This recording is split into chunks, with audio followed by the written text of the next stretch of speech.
Welcome to Off Topic with Tim and Matt, our scrappy pugnacious sports podcast where we always go Off topic. So, barn burner of a game finale in the Western Conference Final last night on Saturday, November 1st.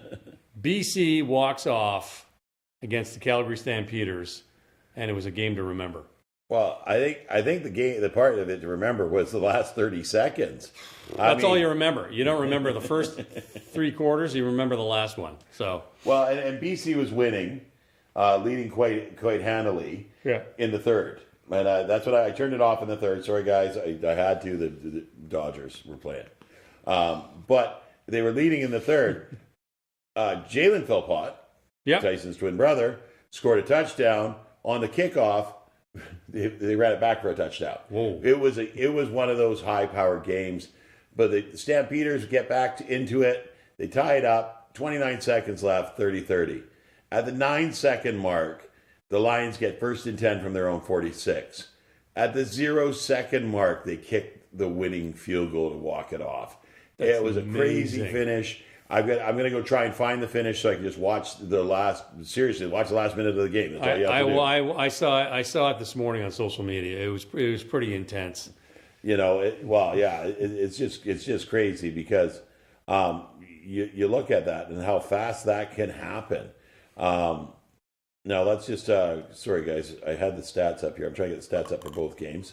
Well, they have to remember, this is just one game, and they're taking on a very, very good Saskatchewan Rough Rider team next Saturday. They are. That's going to be really tough. So you got your victory yesterday on Saturday. Next Saturday it gets even harder. Yeah, because the Rough Riders are a good team. But the funny thing is you look at this, because we're going to talk about the other game, the Eastern Conference Final, in a second here. But the one stat I want to point out is you got Jalen Philpott. Now, if you remember, Tyson Philpott scored the winning touchdown to win the Grey Cup a few years back. With the Alouettes. Last year, the year before. Yeah. Incredible catch. In this game here, Jalen Philpott, 7 receptions, 120 yards, and a touchdown. That's awesome. Yeah, those are great numbers. 2 runs for 20 yards. He really showed up, right? So then we go to the other game where the Alouettes beat the Blue Bombers, 42-33. And I don't think, Winnipeg came back and got 21 points in the fourth quarter, or in the third quarter, to just get into the game. It was 6-25 or 32 at that point, right? And they weren't really even in the game. Yeah. But if you look at it, you got Tyson Philpott. He only had 1 yard for one run. Get your graphic back up there. Oh, there we go. There you go. He only had one yard run for 1 yard for a touchdown. Great. But on his catching side, 11 targets, 10 receptions, 134 yards, 1 TD. Okay, when I was a kid... He averaged 13.5 yards per carry. That's pretty good. As long as it's 45. He had a big one, too.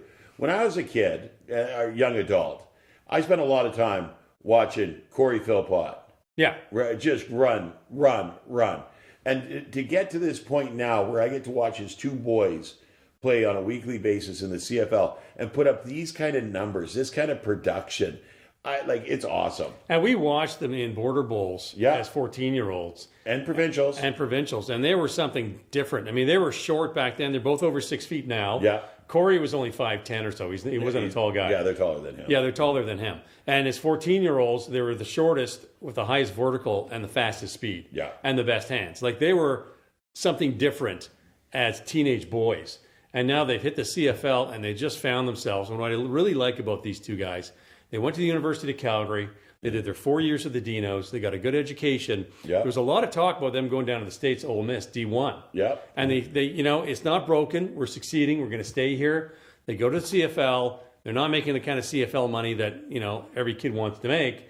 But, Tyson's already got a Grey Cup ring. Yeah. Jalen had a great game. He's making a statement for themselves. They're both succeeding in the CFL, which it's worth talking about. Well, and then you go and you look, right? I mean, they're coming back here to BC and doing camps with their dad for kids for the kids coming up. They're giving back to their communities. They're coaching. I know the mom. She's a super great lady. She's instilled a lot of respect in these 2 young men. They're really good young men, and we love seeing them succeed in the CFL. It's just fabulous. On the flip side of that, sorry, but my BC Lions had to win. Yeah. Right? And the Montreal Alouettes had to win. Now they got to go out next week and win the game next week. Against the Hamilton Tiger Cats, which will be a dogfight. That'll be a dogfight. And then against the Saskatchewan Roughriders. For BC. Yeah. Because me and Tim need something to argue about now that the Major League playoffs are over. We're going to watch that CFL game, the Super Bowl or the Grey Cup, with the Lions versus the Alouettes. It's going to be a lot less stressful than I'm actually going to enjoy watching this Grey Cup, regardless who's in it. Okay. I will have fun and just sit back and watch because, I just, thank God. Anyway, we're getting off topic. Yeah. That's another segment.